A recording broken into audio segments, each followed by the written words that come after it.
Pendant plus de 3 décennies, elle a incarné le rêve américain. Icône de la réussite, figure de la femme forte et indépendante, Jennifer Lopez n'était pas qu'une star, elle était un symbole. Mais aujourd'hui, ce symbole s'effondre. Une simple déclaration, un mandat d'arrêt fédéral, une fuite soudaine, et tout bascule. Derrière les projecteurs, les chorégraphies millimétrées et les discours inspirants, se cachait peut-être une toute autre réalité, plus sombre, plus calculée, et plus choquante que quiconque aurait pu l'imaginer. Alors que la justice dévoile des preuves glaçantes, que ses alliés se taisent et que ses partenaires commerciaux l'abandonnent un à un, une question déchire l'opinion publique. Jennifer Lopez est-elle une victime d'un complot ou l'architecte invisible d'un système de manipulation et de silence? Dans cette enquête exclusive, découvrez comment une des plus grandes stars de la planète est passée de l'icône intouchable à fugitive recherchée. Préparez-vous. Ce que vous allez entendre va ébranler votre perception du show business à jamais. À peine à 8h30, quelques instants après le début du témoignage d'un témoin anonyme, une scène invraisemblable a bouleversé le tribunal. Le juge a ordonné l'arrestation immédiate de Jennifer Lopez. L'atmosphère était figée. Sans laisser le temps à quiconque de réagir, Jennifer s'est levée, a jeté un regard vers les jurés, puis a reculé d'un pas. Avant que les agents de sécurité n'aient pu l'approcher, elle a disparu en passant par une porte réservée au personnel, s'évanouissant hors du bâtiment. Les autorités l'ont confirmé sans équivoque, elle a pris la fuite. Mais ce n'est pas seulement sa disparition soudaine qui a figé la salle, c'est ce qui venait d'être révélé. Le témoin affirmait que Jennifer Lopez l'avait forcée à participer à une soirée organisée avec Diddy, en sachant qu'elle y serait droguée et qu'elle avait elle-même installé les caméras. Un frisson glacial a traversé la pièce. Un avocat de la défense a laissé tomber son téléphone. Une jurée s'est levée d'un bond, tremblante. En une seule phrase, l'icône glamour s'est retrouvée exposée sans défense. Jennifer Lopez, autrefois en tête d'affiche du Super Bowl, devenait une fugitive au regard des autorités. Les caméras internes du palais de justice ont capté ses derniers instants dans le bâtiment. Franchissant le seuil, elle a retiré ses lunettes, saisi son téléphone et éclaté de rire. Ce qui devait être une audience de routine dans une série d'enquêtes fédérales liées à Sean Diddy Combs a basculé dans l'inattendu. Jennifer Lopez, considérée comme témoin secondaire, est apparue discrètement, habillée de noir, sans un mot pour les médias présents. Tout s'est déroulé normalement jusqu'à ce que le témoin protégé, identifié uniquement sous le nom de Madame D, apparaisse à distance, sa voix tremblante mais assurée. Ses accusations étaient directes. Jennifer aurait tout organisé, du faux prétexte à l'invitation, jusqu'au positionnement des caméras. La salle s'est figée. La sténotypiste s'est arrêtée net. Le jury semblait sous le choc. Jennifer, elle, est restée impassible, ses yeux masqués par ses lunettes, scrutant nerveusement un coin de la pièce. Quelques instants après, le juge a suspendu l'audience et annoncé un mandat d'arrestation temporaire à l'encontre de Jennifer Lopez, citant les déclarations de la témoin et des éléments de preuve supplémentaires. Ce mandat visait à enquêter sur sa possible implication dans des actes de coercition et l'utilisation illégale d'enregistrements vidéo. À peine le mandat prononcé, Jennifer s'est levée, a retiré ses lunettes, éteint son téléphone devant ses avocats, puis s'est dirigée calmement vers la sortie réservée au personnel.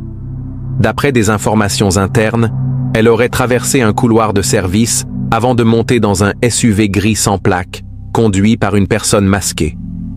Le véhicule a quitté les lieux à vive allure, échappant à toute poursuite et disparaissant rapidement des radars. Face à cette fuite parfaitement orchestrée, un mandat d'arrestation à l'échelle nationale a été émis et l'enquête a été reprise en main par les autorités fédérales, classée en priorité absolue, avec la forte présomption que Jennifer Lopez avait anticipé sa fuite bien avant que son nom ne soit cité. Depuis un certain temps, les comptes de Jennifer Lopez sur les réseaux sociaux n'avaient plus publié la moindre mise à jour. Son équipe de relations publiques, de son côté, avait refusé toutes les demandes de la presse, gardant un silence absolu. Un agent de sécurité présent lors de sa fuite a rapporté, dans un rapport interne, que Jennifer avait agi comme si elle connaissait chaque recoin du bâtiment. Aucune panique, aucune hésitation. Selon lui, cela ne ressemblait en rien à une réaction spontanée. C'était une évasion planifiée.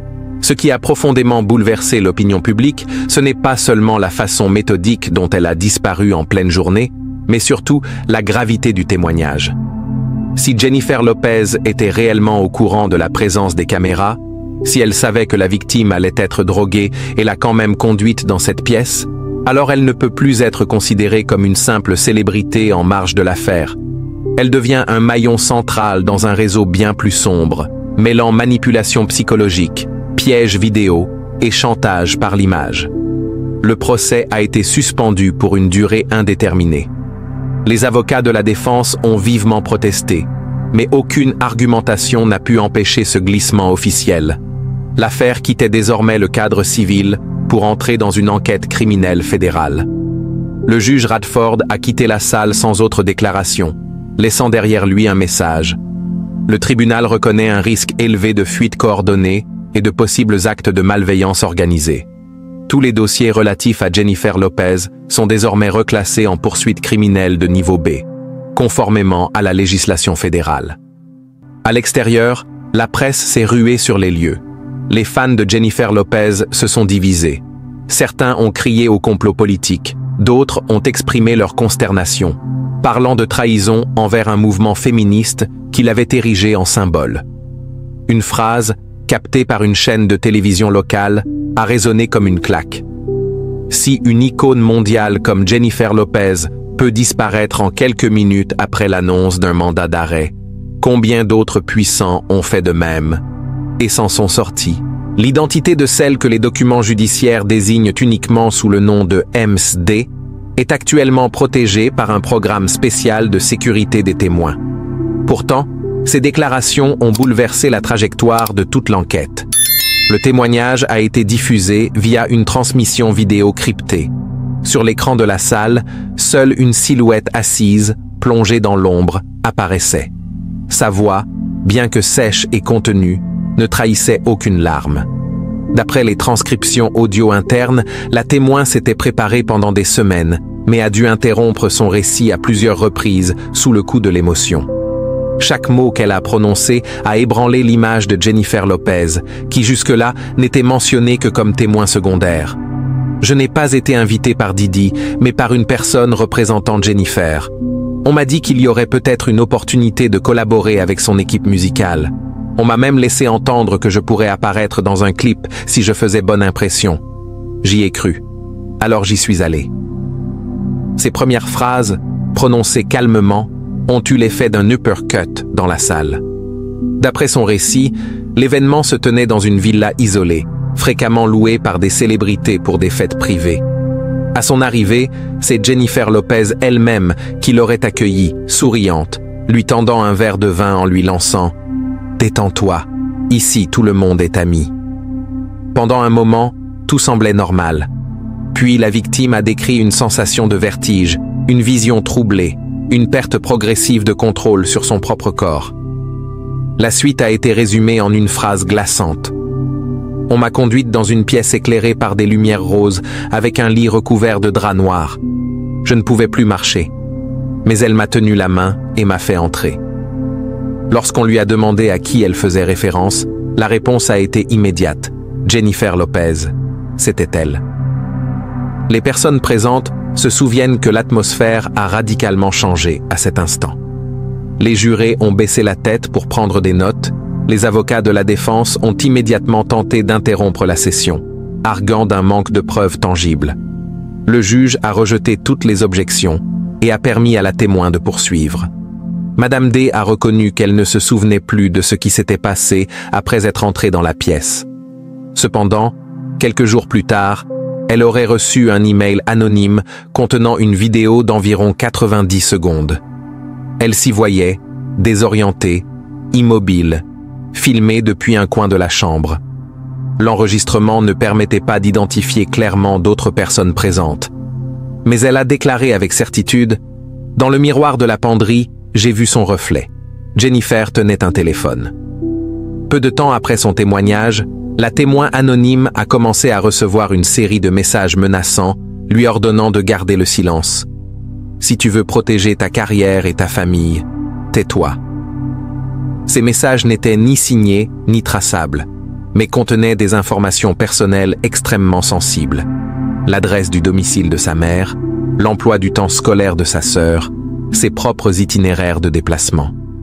Tout laissait penser qu'elle était ciblée par une structure de surveillance organisée, méticuleuse et bien coordonnée.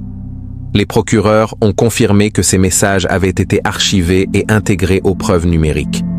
Mais ce qui a renforcé les soupçons, c'est que les métadonnées associées à la vidéo qu'elle avait reçue renvoyaient à un ancien compte interne lié à un studio de post-production.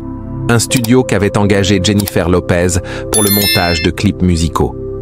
Les autorités n'ont pas formulé d'accusation directe, mais les enquêteurs ont admis qu'il existait un lien évident, actuellement recoupé avec une série de transactions privées effectuées par Jennifer Lopez au cours des dernières années. Un élément clé entre les mains du FBI est un ensemble de documents comptables non déclarés, des black budgets, dans lesquels des virements auraient été effectués vers des sociétés écrans situées dans les Caraïbes, une région réputée pour faciliter le blanchiment d'argent et l'anonymat bancaire. Bien que son témoignage n'ait duré qu'une vingtaine de minutes, il a suffi à bouleverser toute la structure du dossier. Celle que l'on considérait comme un témoin secondaire est devenue la pièce centrale de l'enquête. Sa maîtrise, la précision de ses propos et surtout sa dignité, sans chercher à émouvoir, ont captivé toute la salle. Elle a conclu son intervention par une phrase simple mais retentissante. « Je ne cherche pas la célébrité. Je veux juste qu'on ne fasse plus jamais ça à personne d'autre. Même si je dois mourir pour avoir parlé, au moins je n'aurai pas gardé le silence. » Dès la fin de son témoignage, la connexion vidéo a été interrompue. Son emplacement actuel est inconnu, sauf pour les enquêteurs fédéraux et l'unité de protection des témoins. Mais une chose est sûre, ces paroles ont placé Jennifer Lopez au centre de l'ouragan, plus comme une protagoniste directe que comme une simple figure associée. Un mémo urgent du FBI remis au juge peu après comportait une première ligne sans équivoque. Il existe de solides raisons de croire que Jennifer Lopez est impliquée dans un réseau coordonné de coercition et d'intimidation de victimes par des enregistrements vidéo illégaux. Ces accusations, appuyées à la fois par des témoignages et des preuves médico-légales numériques, ont permis de requalifier officiellement l'affaire en enquête criminelle fédérale. Une copie du témoignage a immédiatement été transmise à l'équipe spéciale déjà en charge des poursuites contre Diddy.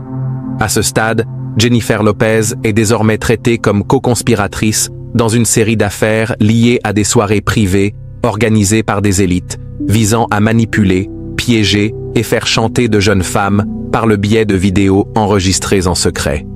Un outil central dans un système complexe de domination psychologique.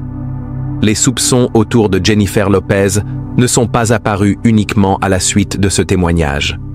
Son nom avait déjà été mentionné à plusieurs reprises, dans l'ombre, dans diverses procédures confidentielles liées à Diddy.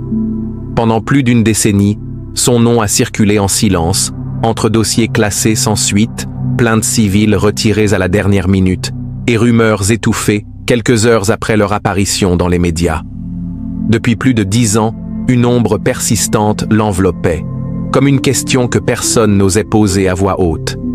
Dès 2012, plusieurs rapports ont évoqué sa présence lors de soirées de recrutement organisées par l'équipe de Diddy, présentées comme des événements de networking pour mannequins, où de jeunes femmes étaient invitées à signer des contrats d'image. Ces témoignages ont souvent été contredits ou réduits au silence par des communiqués de ses avocats. Certains indices suggèrent également que plusieurs prétendues victimes auraient accepté des arrangements financiers à l'amiable. Un autre incident remonte à une fête privée à Las Vegas, où une serveuse a déposé plainte contre 2 femmes non identifiées, les accusant de l'avoir conduite de force dans une pièce, filmée, puis menacée de diffuser la vidéo si elle refusait de signer une clause de confidentialité. L'une des 2 femmes aurait eu la même silhouette, la même voix et les mêmes tatouages que Jennifer Lopez. Pourtant, l'affaire a été classée sans explication peu de temps après. En 2018, un compte anonyme a publié un court extrait vidéo filmé à l'intérieur d'une villa, rappelant l'intérieur de l'une des résidences privées de Jennifer. On y voyait une femme ressemblant à la chanteuse se tenant près d'un bar en compagnie de Diddy et d'un homme blanc non identifié. Quelques heures seulement après sa publication, le compte a été suspendu, la vidéo supprimée, et tous les blogs qui l'avaient relayé ont mystérieusement effacé leur publication. Le clip vidéo en question, qui montrait une femme ressemblant à Jennifer Lopez dans un cadre privé, a rapidement été retiré des plateformes suite à des plaintes pour atteinte aux droits d'image déposées par l'entreprise chargée de la gestion de l'image de la chanteuse. Ce qui interpelle, c'est que dans toutes les situations où son nom est apparu, 3 cas jusqu'ici, la réponse de son équipe juridique a toujours été identique. Démenti catégorique, refus de tout commentaire supplémentaire et menace légale pour faire retirer toutes les images au nom de la vie privée. Une ancienne journaliste du magazine People a révélé qu'en préparant un article d'investigation sur les relations de coulisses de Jennifer avec certains investisseurs du divertissement, l'article fut enterré avant même sa publication. L'équipe éditoriale aurait reçu un appel d'un gros annonceur, menaçant de retirer son financement sur 3 numéros si l'histoire n'était pas abandonnée. Le dossier fut fermé, la journaliste déplacée vers la rubrique mode. Lorsque les mouvements de dénonciation d'abus ont pris de l'ampleur sur les réseaux sociaux, aucun nom ni témoignage public n'a visé Jennifer Lopez. Pourtant, plusieurs dénonciations anonymes ont été reçues par les enquêteurs, décrivant une artiste féminine célèbre ayant collaboré régulièrement avec Diddy. Ces rapports faisaient d'elle une recruteuse active. Elle attirait, droguait et filmait des jeunes femmes dans des décors soigneusement préparés. Faute de preuves matérielles et de victimes prêtes à témoigner à visage découvert, ces signalements ont été mis en attente. Mais un détail troublant a émergé. Chaque signalement coïncidait étrangement avec la sortie d'un projet majeur de Jennifer. Soit un concert privé à fort impact, soit un clip de grande envergure. Un assistant de post-production ayant travaillé sur l'un de ces clips a déclaré que lors des projets impliquant Diddy, l'ambiance était étrange. Accès limité au plateau, interdiction de filmer pendant les pauses et 2 niveaux de sécurité autour de la loge de Jennifer, personne n'y entrait. En parallèle, Jennifer Lopez a procédé à une série de réorganisations juridiques et financières suspectes. Transfert de ses biens personnels à des sociétés écrans, annulation sans explication de plusieurs dates de tournée à l'étranger, disparition de la scène publique et remplacement de toute son équipe de management par un cabinet spécialisé en cybercriminalité et affaires fédérales. Interrogée brièvement, elle s'était contentée de dire « Je restructure ma carrière vers une phase plus discrète ». Mais en réalité, cela ressemblait bien plus à une stratégie de repli anticipé. Un désengagement calculé face à un système qui commençait à s'effondrer. Un récent mémo confidentiel du parquet fédéral a révélé que 2 individus, déjà sous enquête, avaient mentionné Jennifer Lopez comme celle qui gérait les listes d'invités lors des soirées de Diddy, sélectionnant personnellement les jeunes femmes prometteuses. Si les déclarations de Miss Day sont exactes, alors ce moment marque une transition. La rumeur devient preuve. Ce n'est plus une implication indirecte. C'est un rôle central dans un réseau d'exploitation psychologique, fondé sur le glamour, l'alcool, l'image musicale et des caméras cachées. Tout ce qui, autrefois, n'était que murmure ou potin, remonte aujourd'hui à la surface comme des vérités longtemps englouties. Le passé de Jennifer Lopez, autrefois protégé par les projecteurs et les tapis rouges, est maintenant confronté à la justice. La question n'est plus de savoir si elle est impliquée, mais jusqu'à quel point elle a su dissimuler la vérité. Jennifer Lopez aurait été bien plus présente dans l'organisation de ces soirées privées que le public ne l'aurait jamais imaginé. 3 anciens membres du personnel logistique ayant travaillé sur des événements liés à Diddy ont confirmé que chaque soirée était divisée en 2 zones distinctes. La première, en façade, servait à accueillir les invités avec des concerts, des boissons légères et un accès limité à la presse. La seconde, beaucoup plus secrète, était une zone grise. Confiscation des téléphones, accès strictement contrôlé, caméras désactivées et un bruit de fond diffusé en permanence pour empêcher toute captation sonore. C'est dans cet espace que les victimes étaient filtrées, selon les mots d'un manager chargé des assignations de chambres et de la vérification d'images, juste avant que certaines invitées ne soient dirigées vers l'étage supérieur. D'après plusieurs anciens membres de la sécurité et le témoignage central de Mess D, Jennifer Lopez ne faisait pas que participer. Elle arrivait souvent bien avant le début officiel des événements, consultait les listes de jeunes femmes invitées et avait un droit de regard sur celles autorisées à entrer dans la zone privée. Officiellement, elle agissait pour créer une ambiance chaleureuse et détendue. Mais un témoignage plus troublant provient d'un agent de sécurité ayant travaillé sur un événement à Miami. Il affirme avoir vu Jennifer dans la salle de surveillance vidéo où les flux secondaires des caméras étaient contrôlés.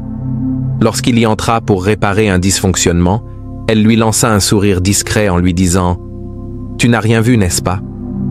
Il n'en parla à personne, pensant avoir mal interprété la scène, jusqu'au jour où le témoignage de Mrs. D le poussa à rédiger un rapport de 11 pages transmis aux autorités fédérales.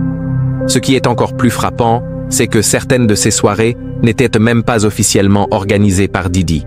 Elles passaient par un réseau de petites sociétés de production événementielle, toutes liées secrètement à un même groupe financier basé à Nassau County, New York, le même endroit où Jennifer Lopez avait loué un bureau professionnel pendant plusieurs années, durant une pause qu'elle avait officiellement justifiée comme un retrait pour des projets personnels, qui n'ont jamais été détaillés.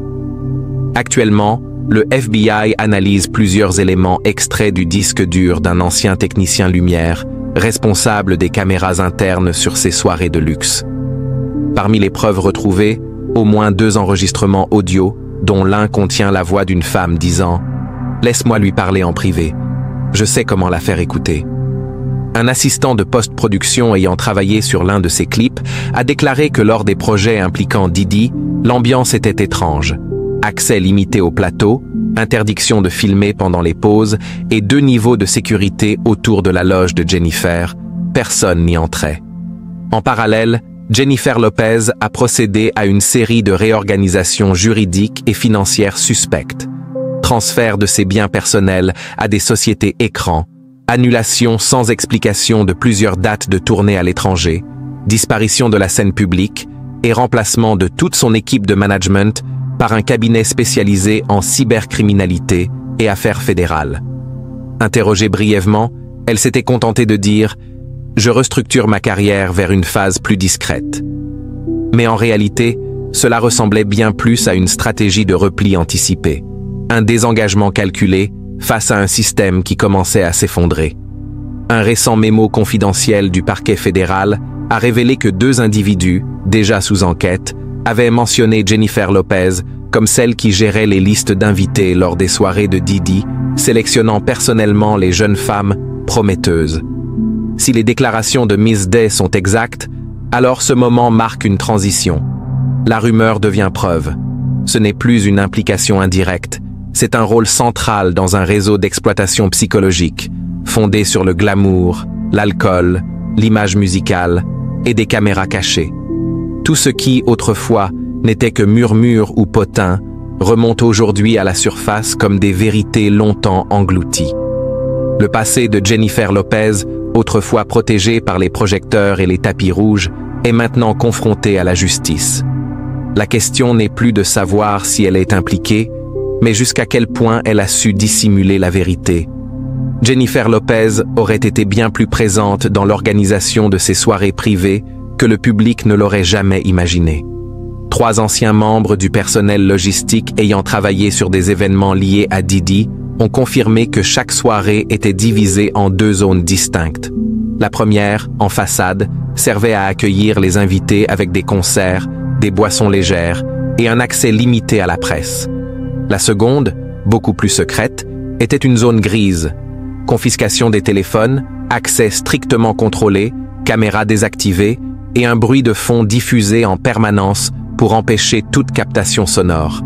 C'est dans cet espace que les victimes étaient filtrées, selon les mots d'un manager chargé des assignations de chambres et de la vérification d'images, juste avant que certaines invitées ne soient dirigées vers l'étage supérieur.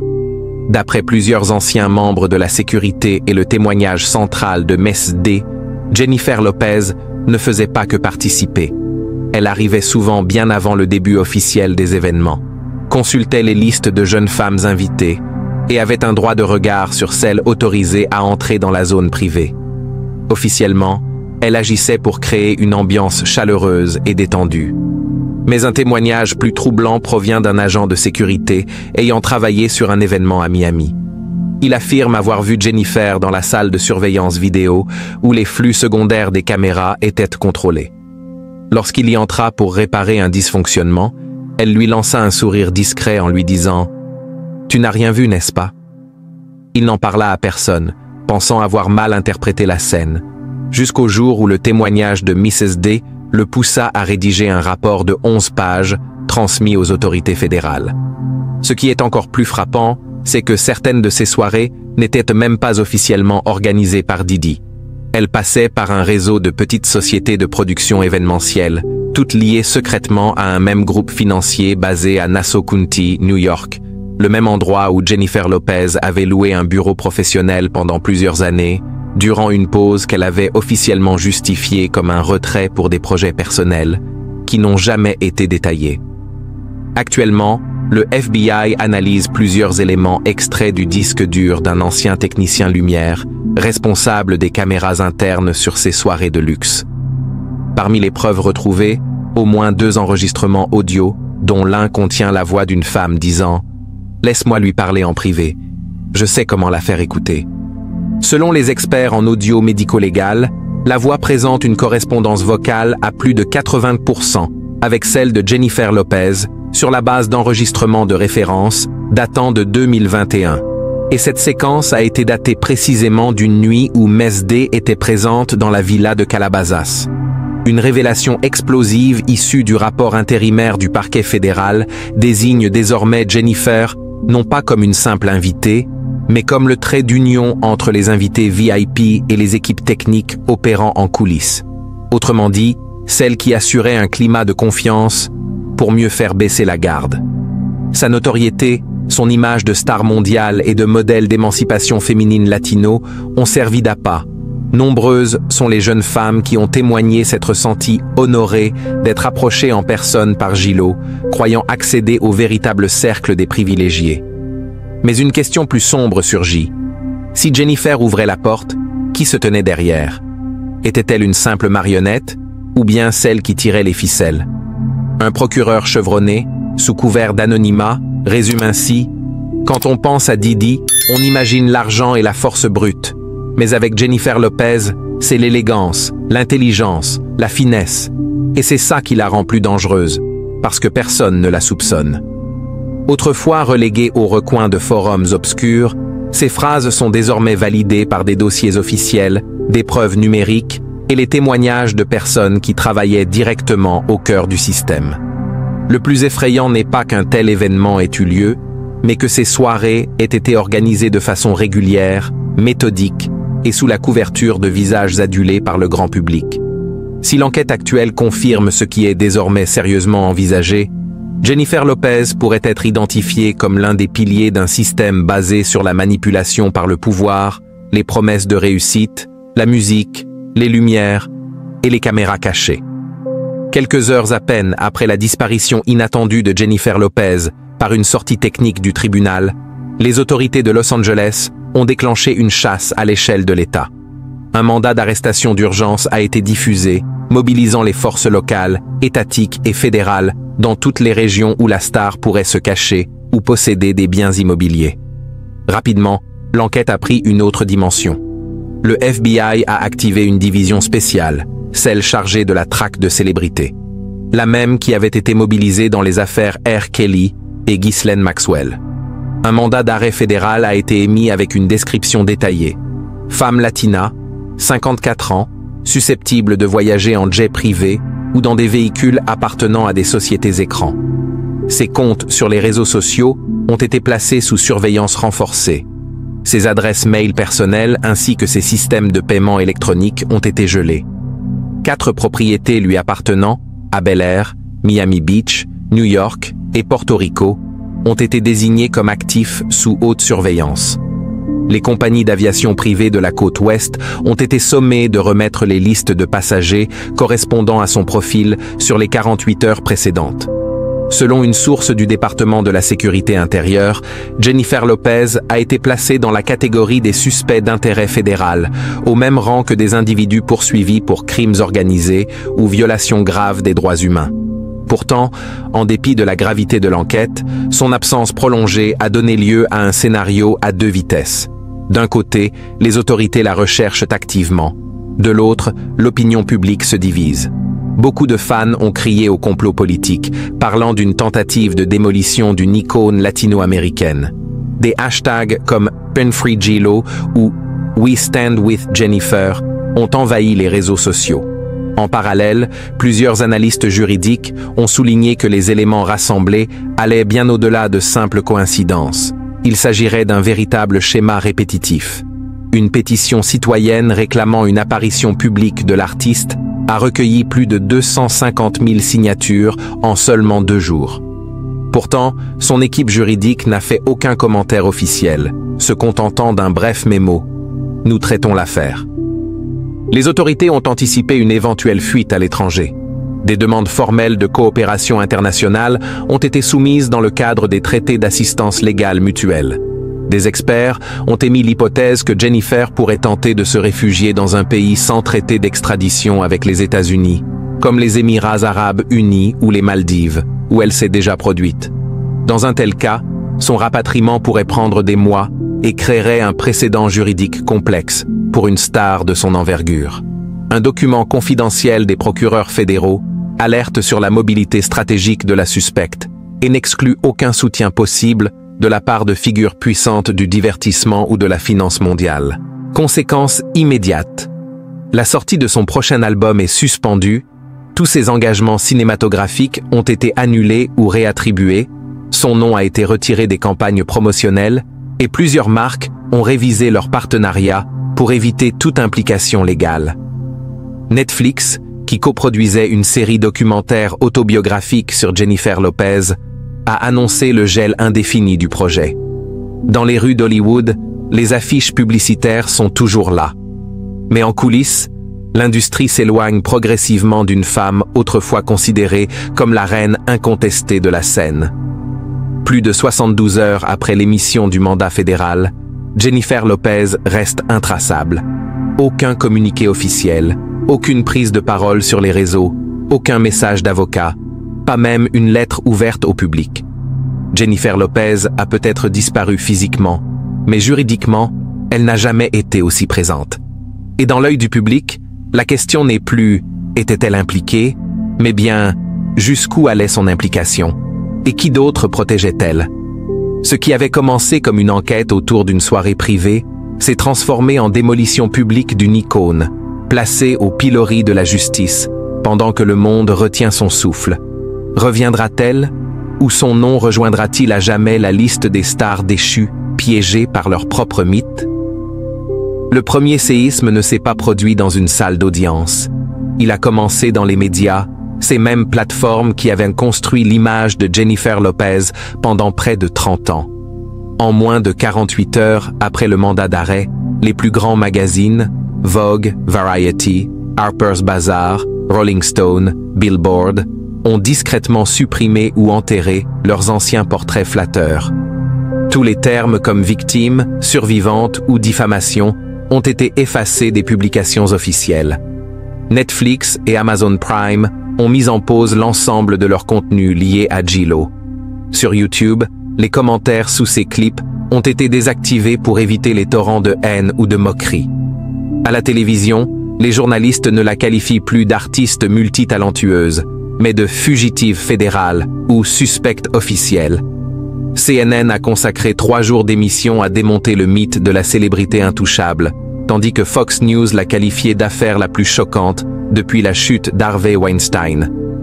Un chroniqueur a même affirmé « Nous n'assistons pas à la chute d'une artiste, mais à l'effondrement d'un fantasme féministe hollywoodien. » Sur les réseaux sociaux, les positions sont tranchées. Certains la voient comme une cible d'un complot de représailles, d'autres comme la manipulatrice suprême qui aurait protégé un système de l'ombre pendant des années. Mais le malaise s'est aussi propagé dans l'industrie musicale. Beyoncé, avec qui Jennifer avait partagé plusieurs événements caritatifs, n'a fait aucun commentaire, tandis que son label a supprimé toute photo liée à J-Lo. Shakira, qui l'appelait « ma sœur d'âme », a changé sa photo de profil et l'a unfollow. Ben Affleck, ancien compagnon récemment réapparu dans sa vie, est resté silencieux.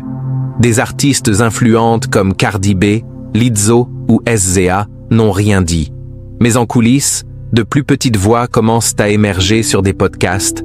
Tout le monde savait, mais personne n'osait parler.